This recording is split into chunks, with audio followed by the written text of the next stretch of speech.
Hello guys, my name is Abhay Pratap और आज हम स्टार्ट करने वाले हैं यूनिट एंड डायमेंशन का लेक्चर नंबर 4। इसमें हम क्या पढ़ेंगे? इसमें हम क्वेश्चंस करेंगे जो हमने पीछे 1 2 और 3 लेक्चर्स में जो पढ़ा है उसके बेसिस पर हम यहाँ पर क्वेश्चंस करेंगे। तो फर्स्ट क्वेश्चन देखते हैं। Find the relation between speed of sound in a medium V, the elastic constant E and the density of the medium is rho. मेरे पास एक मीडियम है, वहां पर साउंड ट्रेवल कर रही है, उसकी वेलोसिटी है v, जो मीडियम है उसकी इलास्टिसिटी है E, और जो डेंसिटी है मीडियम की दैट इज रो। इन तीनों के बीच में हमें रिलेशन डिराइव करना है and by using the dimensional analysis. तो इसके लिए क्या करेंगे? सबसे पहले मैं लिखता हूं जो वेलोसिटी होगी वो कहीं ना कहीं प्रोपोर्शनल होगी इलास्टिसिटी E और डेंसिटी रो के। साथ में इसकी पावर्स भी लिखेंगे, यहाँ पर A और यहाँ पर B। ठीक है, अब यहाँ पर ये डायरेक्टली प्रोपोर्शनल का साइन क्यों लगाया? क्योंकि हमने पीछे चैप्टर में पढ़ा था, पीछे लेक्चर में पढ़ा था कि जो डायमेंशनल एनालिसिस होती है इसका एक ड्रॉबैक होता है कि जो कांस्टेंट होते हैं साथ में, जो रिलेशन के साथ में कांस्टेंट आते हैं वो हम यहाँ पर नहीं ड्राइव कर सकते डायमेंशनल एनालिसिस से। ये इसका एक ड्रॉबैक होता है, इसीलिए हम यहाँ पर डायरेक्टली प्रोपोर्शनल का साइन लगाएंगे। नेक्स्ट स्टेप में क्या करेंगे? v इज इक्वल टू के ई ए एंड रो की पावर b। इससे क्या होगा कि जो कांस्टेंट हम ड्राइव नहीं कर सकते वो हम ये बोल सकते हैं लेट इट बी के, मतलब जो कांस्टेंट जो हमें नहीं पता एक्चुअल रिलेशन में क्या आने वाला है हम उसको के मान लेते हैं। यहां तक हो गया। अब इसके बाद हमें रखनी होती है डायमेंशंस। पुटिंग डायमेंशंस, अब हमें यहाँ पर v, e और रो की डायमेंशन रखनी है। तो v इज वेलोसिटी, डायमेंशन पता है, इलास्टिसिटी और रो की डायमेंशन यहाँ पर देखते हैं। इलास्टिसिटी का फॉर्मूला क्या होता है? इलास्टिसिटी इज इक्वल टू होता है स्ट्रेस अपॉन स्ट्रेन। अच्छा, जो स्ट्रेन होता है it is a dimensionless quantity, इसका कोई डायमेंशन नहीं होती, तो हम इसके लिए कोई डायमेंशन नहीं लिखेंगे। Dimension less, strain is dimensionless. Strain stress क्या होता है? फिर स्ट्रेस का आगे फॉर्मूला एक्सपेंड करेंगे तो it is force upon area, ये होता है। अब जो फोर्स अपॉन एरिया से डायमेंशन रख के देखेंगे दोनों की, जो ई की डायमेंशन फिर यहां से आ जाएगी। फोर्स की डायमेंशन हमें पता है क्या होती है? M L T minus two. Force की, वर्क की, एनर्जी की, वेलोसिटी, एक्सेलरेशन, ये जो बेसिक डायमेंशन है ये हमें याद रखनी है। M L T minus two force की डायमेंशन होगी। अब एरिया की डायमेंशन क्या होती है? It is L two, L की पावर 2। इसको जब सॉल्व करेंगे तो हमें मिल जाएगा M L minus one T minus two. This is the dimension of elasticity E, elastic constant E.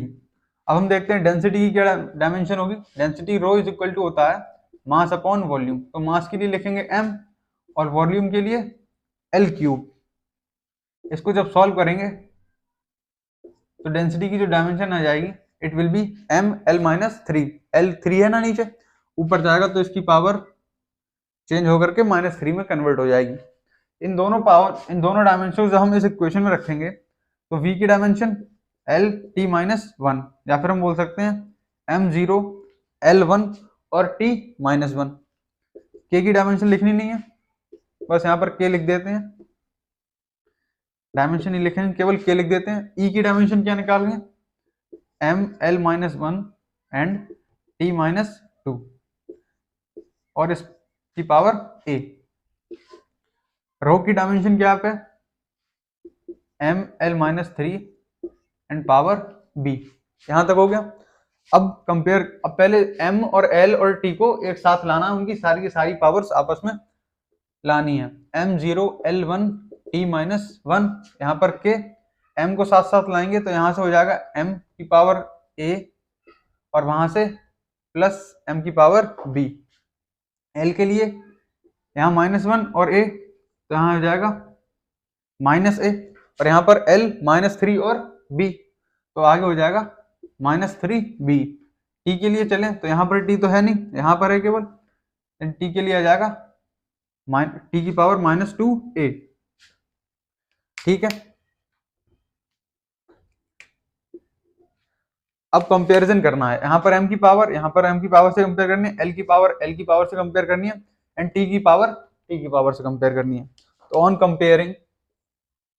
On comparing, हम देखेंगे कि a plus B is equal to 0 है, minus A minus 3b is equal to 1 है,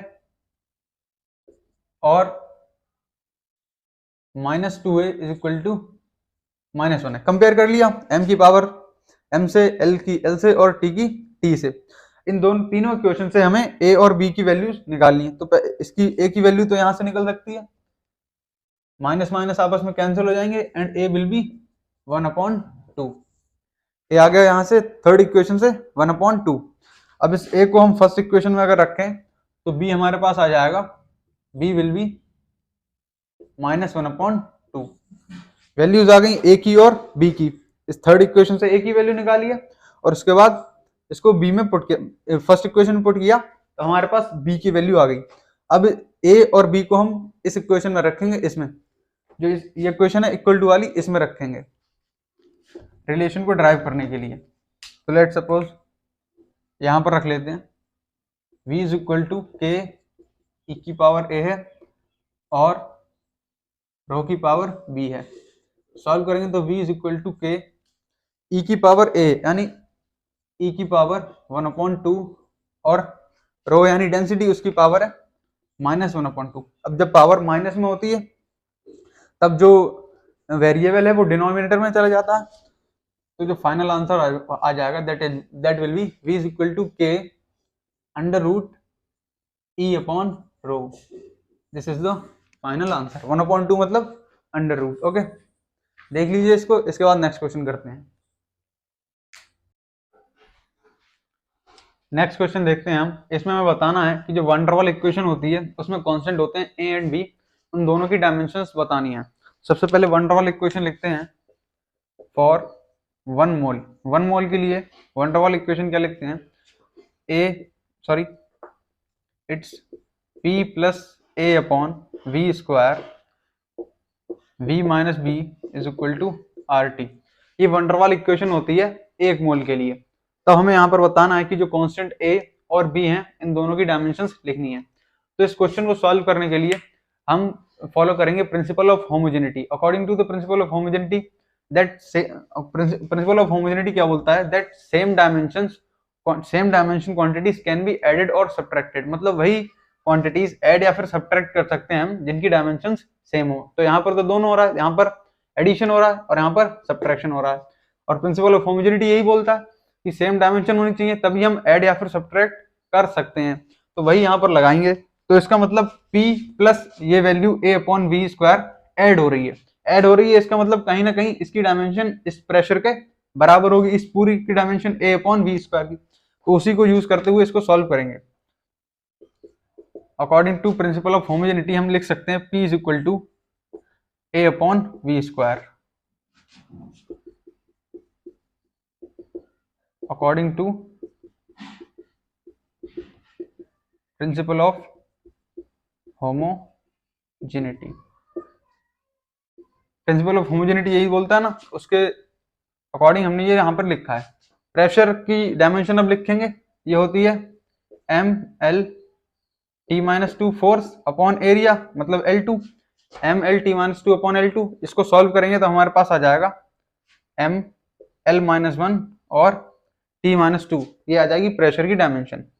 ए की dimension हमें निकालनी है, v square यानी वॉल्यूम पे स्क्वायर। वॉल्यूम की डायमेंशन होती है L³ और उस पर है स्क्वायर, तो v स्क्वायर की जो डायमेंशन आ जाएगी इट विल बी L की पावर 6। अब यहाँ से हमें a निकालना, L6 को इधर लेकर के जाएंगे तो जो a आ जाएगा दैट विल बी mL5, यहाँ पर 6 है और यहाँ पर -1 है, तो L5 और T-2। This is the dimension of a। b के लिए कैसे निकालेंगे, फॉर b, ये किसके लिए था, फॉर a, ये a के लिए था, b के लिए देखते हैं। b में यहाँ पर सब्ट्रैक्शन हो रहा है, simple, v is equal to b, जो वॉल्यूम है उसकी डायमेंशन b के बराबर होनी चाहिए, यानी v की डायमेंशन क्या होगी, L3, क्योंकि यहाँ पर सब्ट्रैक्शन हो रहा है। और प्रिंसिपल ऑफ होमोजेनिटी को अप्लाई करके यहाँ पर हम देख सकते हैं कि एडिशन और सब्ट्रैक्शन उसी का होता है जिनकी डायमेंशन सेम होती हैं। यहाँ पर सब्ट्रैक्शन हो रहा है तो जो डायमेंशन वॉल्यूम की है that dimension will also be of b, that is a constant. Okay, देख लीजिए, इसके बाद नेक्स्ट क्वेश्चन करते हैं। नेक्स्ट क्वेश्चन देखते हैं हम, इसमें हमें प्लैंक कांस्टेंट की डायमेंशन बतानी है। प्लैंक कांस्टेंट होता है h, इसके लिए इक्वेशन क्या लिखेंगे हम सॉल्यूशन में? इक्वेशन जो होगी E is equal to H C upon lambda, ये रिलेशन होता है। इसमें होता क्या क्या है? E होता है energy, C is velocity of light, C is velocity of light and lambda is wavelength. ये चार चीजें होती हैं and H is Planck constant. इन तीनों की डायमेंशन जब हमको पता होगी तब हम एच की डायमेंशन, प्लैंक कांस्टेंट की डायमेंशन निकाल सकते हैं। एनर्जी ई की डायमेंशन क्या होती है? एनर्जी वर्क, एनर्जी और वर्क दोनों की डायमेंशन सेम सेम होती है, तो एनर्जी की जो डायमेंशन हो जाएगी that will B ml2t-2। Work is force into displacement, force mlt-2 into displacement means l, तो mlt-2 into l will be ml2t-2, that is energy. Work और एनर्जी की डायमेंशन सेम होती है, इसको हम वर्क के फॉर्मूले से भी निकाल सकते हैं। तो ये एनर्जी की डायमेंशन हो जाएगी ml2t-2। h की हमें फाइंड करनी है। c is velocity of light, velocity of light या फिर velocity of person, velocity of car, velocity तो वेलोसिटी है ना, तो उसकी डायमेंशन सेम रहेगी, दैट विल बी lt-1। ये वेलोसिटी हो गई लाइट की dimension. Lambda is wavelength, wavelength is a type of length, तो लेंथ के लिए हम क्या लिखते हैं डायमेंशन फॉर्मूला l। इस जब सॉल्व करेंगे हम, l से l कैंसिल हो जाएगा यहाँ पर और t-1 यहाँ से नीचे जाएगा, तब इस जब पूरे को सॉल्व करेंगे हम तो बोल सकते हैं l से l कैंसिल हुआ और h is equal to ml2t-2 और यहाँ पर t-1 ये नीचे आ गया, तो जब हम इसको सॉल्व करेंगे then h will be ml2 t-1 है, जब ये वहां पर जाएगा न्यूमिनेटर में ऊपर जाएगा तो ये -1 रह जाएगा, तो ये आंसर आ जाएगा। h यानी कि प्लैंक कांस्टेंट जो होता है इसकी डायमेंशन होती है, प्लैंक कांस्टेंट की डायमेंशन होती है इट इज ml2t-2। इसको थोड़ा सा ऊपर लिख देते हैं, ml2t-2 और नीचे t-1, t-1 और ये प्लैंक कांस्टेंट की डायमेंशन हो गई ml2t-1। देख लीजिए इस क्वेश्चन को, उसके बाद नेक्स्ट क्वेश्चन करते हैं। नेक्स्ट क्वेश्चन देखते हैं हम, इसमें हमें बताना है, क्वेश्चन पढ़ते हैं, find the relation between square of velocity of water waves v square that depend on gravity g, density rho and wavelength lambda. मतलब जो वाटर वेव्स हैं उनके वेलोसिटी के स्क्वायर का रिलेशन हमें प्रेजेंट करना है, ड्राइव करना है, एंड द वेलोसिटी, जो वेलोसिटी है वाटर वेव्स की दैट डिपेंड्स ऑन ग्रेविटी पर डिपेंड है, डेंसिटी रो पर और वेवलेंथ लैम्डा पर। तो सिंपल डेरिवेशन के लिए वही v square is directly proportional to, हम बोल सकते हैं, लेट अस सपोज ग्रेविटी उस पर पावर a, चीज ग्रेविटी, ग्रेविटी मतलब एक्सेलरेशन ड्यू टू ग्रेविटी होता है ये g, राइट। उसके बाद डेंसिटी रो इसकी पावर b और वेवलेंथ लैम्डा और इसकी पावर c, ये सारी चीजें लिख ली हमने। अब हम इन दोनों की वो कर dimensions on putting dimension put कर लेते हैं हम इसमें, तब क्या होगा, v स्क्वायर वेलोसिटी की डायमेंशन होती है lt-1, तो v स्क्वायर यानी जब वेलोसिटी का स्क्वायर है उसकी डायमेंशन क्या होगी, तो वेलोसिटी की lt-1 और यहाँ पर है स्क्वायर, वेलोसिटी का स्क्वायर है ना, तो lt-1 और उसका है स्क्वायर, तो हो जाएगा l2 और t-2, ये हो जाएगा वेलोसिटी के लिए। डायरेक्टली प्रोपोर्शनल का ही साइन रहने देते हैं यहाँ पर, कोई दिक्कत नहीं है। g is acceleration due to gravity, acceleration due to gravity, तो एक्सेलरेशन का जो वो डायमेंशन होती है इट इज lt-2, ये एक्सेलरेशन की डायमेंशन हो गई और यहाँ पर पावर a। डेंसिटी रो इसकी जो डायमेंशन होती है it is ml-3 power b और lambda is wavelength l power c, ये तीनों की डायमेंशन लिख ली हमने। आगे सॉल्व करें तो यहाँ पर m0 है, m0 l2 t-2 directly proportional. M M L और टी को अलग अलग कर लेते हैं। एम को अलग करेंगे तो एम बी एक ही जगह पर है बस बी के साथ में, एल ए के साथ में है और -3b के साथ में है और सी के साथ में है। यहाँ पर भी है, यहाँ पर भी और यहाँ पर भी। नेक्स्ट देखें तो टी है, एक ही जगह पर है, -2a। अब इन जब कंपेयर करेंगे तीनों को तो हम देखेंगे b इज इक्वल टू 0 आ रहा। यहाँ से m को कंपेयर करेंगे, l को देखें, l से पहले t को देखते हैं तो -2a t पर पावर है इज इक्वल टू, यहाँ पर जो t पर पावर दैट इज -2। यहाँ से हम देख सकते हैं कि a की वैल्यू आ रही है 1, b की वैल्यू है 0, और जब a और b को हम थर्ड इक्वेशन में पुट करेंगे तो हम लिख सकते हैं a -3b प्लस c, और ये l के साथ है तो l पर जितनी पावर है वो इक्वल टू में 2। a की वैल्यू हमें पता है, b की पता है और हमें c निकालना है।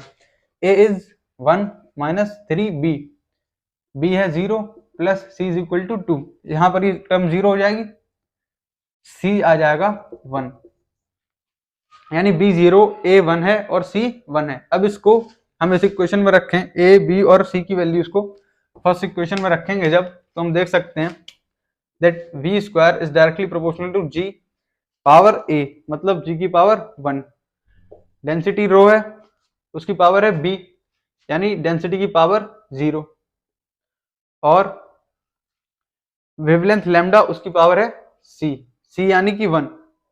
डेंसिटी की पावर अब यहाँ पर 0 आई है। क्वेश्चन में बोला है कि जो वेलोसिटी है that depends on the density, लेकिन यहाँ पर पावर 0 आ रही, तब हमें दिख रहा है कि डेंसिटी किसी भी वेरिएबल या फिर किसी भी नंबर की पावर 0 होती है तो उसका मतलब होता है 1। तो इसका मतलब डेंसिटी तो इस फॉर्मूले में आएगी ही नहीं। तो जो फॉर्मूला होगा that is v square is directly proportional to g power 1 है तो हम लिखें या फिर ना लिखें g इंटू लेमडा, ये आ जाएगा। डेंसिटी यहाँ पर नहीं आई क्योंकि डेंसिटी की पावर ही 0 है।